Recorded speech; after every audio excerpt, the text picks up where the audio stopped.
গণমাধ্যমের অনেকে এসে আমাকে বলতো যে আগামীকাল এই ধরনের কাজ করো না, তোমার ক্ষেত্রে সমস্যা হবে।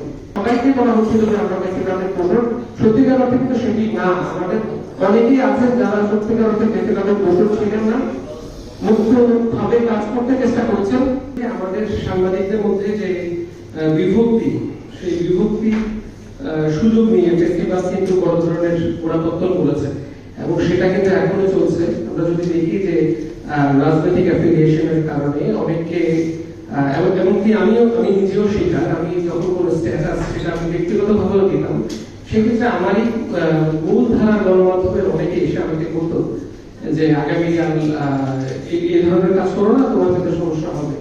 সেটি কিন্তু যথার্থভাবে, যেমন ঢাকা ইউনিভার্সিটিতে যদি আমি যে ঘটনাটি ঘটেছে নির্যাতন, আমাদের বোনদেরকে যে ধরনের নির্যাতন ভাবে মারা হয়েছে, যখন আমি দেখেছি যে নারীদের গায়ে এভাবে নির্যাতন ভাবে বাইরের লোকে নেই হামলা করা হয়েছে, তখন ঢাকা ইউনিভার্সিটিতে আমি দেখেছি যে আমাদের সংবাদকর্মী তারাও বলেছেন যে আপনার স্ট্যাটাসটি দেখে রাখলাম, আপনাকে চিনে রাখলাম।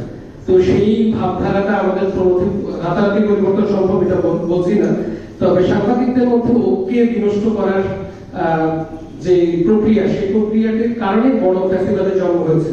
আরেকটি বিষয় সবাই প্রায় বলেছেন, সেটি হচ্ছে যে এই যে তাদের বেতন কাঠামো কিংবা সত্যিকার অর্থে একটা কাঠামো তৈরি করা, সেই কাঠামো আজ পর্যন্ত হয়নি। যেমন টেলিভিশন এখন পর্যন্ত কোনো ওয়েজ বোর্ড হয়নি, পত্রিকাগুলোতে হয়েছে সেটিও মানা হয় না। আমরা মোটা দাগে দেখেছি বিশাল ভাবে বলা হয় যে সবকিছু মানা হচ্ছে, আসলে মানা হয়নি। এই জায়গাগুলো যদি নিশ্চিত না করা যায়, বলিষ্ঠ হওয়ার পেছনে একটা বড় প্রদায়ক হিসেবে কাজ করবে এই সাংবাদিকরা। যদি যেটা অনেকে বলেছেন যে এই যে ঝুঁকি নেওয়ার ক্ষেত্রে বা সঠিক সাংবাদিকতা করার ক্ষেত্রে তারা যদি সত্যিকার অর্থে বেতন না পান দিনের পর দিন, এবং নতুন নতুন টেলিভিশন, অনেকে বলা হচ্ছে যে বইবস্তের একটা কথা আমরা জানি যে অনেকগুলো মিডিয়া যখন দিয়ে দেওয়া হয় কোনো ধরনের যাচাই বাছাই ছাড়া, তারা বাজারে গিয়ে কি ধরনের কাজ করবে সেটাও কিন্তু একটা প্রশ্ন সাপেক্ষ। কারণ তারা গিয়ে কিন্তু নানা ধরনের গুজব ছড়াবে বা তারা সত্যিকার অর্থে নিজেদের বাঁচার জন্য এই ধরনের কাজ করবে।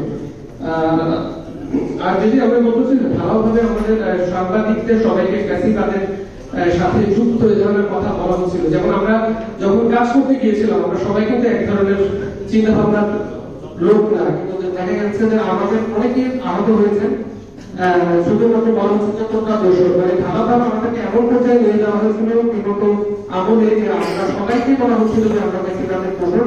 সত্যিকার অর্থে কিন্তু সেটি না। আমাদের অনেকেই আছেন যারা সত্যিকার অর্থে ব্যক্তিগত দোষর ছিলেন না, মুক্তভাবে কাজ করতে চেষ্টা করছেন। আর সর্বশেষ আমি একটা কথা বলবো, যে হচ্ছে নতুন পুরুষে পাল্টে যাওয়ার যে ধরন, সেই ব্যক্তিগত মুক্ত করার কথা কিন্তু মূল উপযুক্ত, সেই কিন্তু বক্তব্য পাল্টে যাওয়ার যে ধরন কিংবা বেনিফিশিয়ারি হওয়ার ধরন, কেউ তাদেরকে আশ্রয় দিচ্ছেন, নতুন করে প্রশ্রয় দিচ্ছেন, নতুন করে তাদেরকে জায়গা দিচ্ছেন, এবং সেই জায়গাগুলোর কারণে আসলে ফ্যাসিবাদ মুক্ত বাংলাদেশ কতটুকু হবে তা নিয়ে আসলে সন্দেহ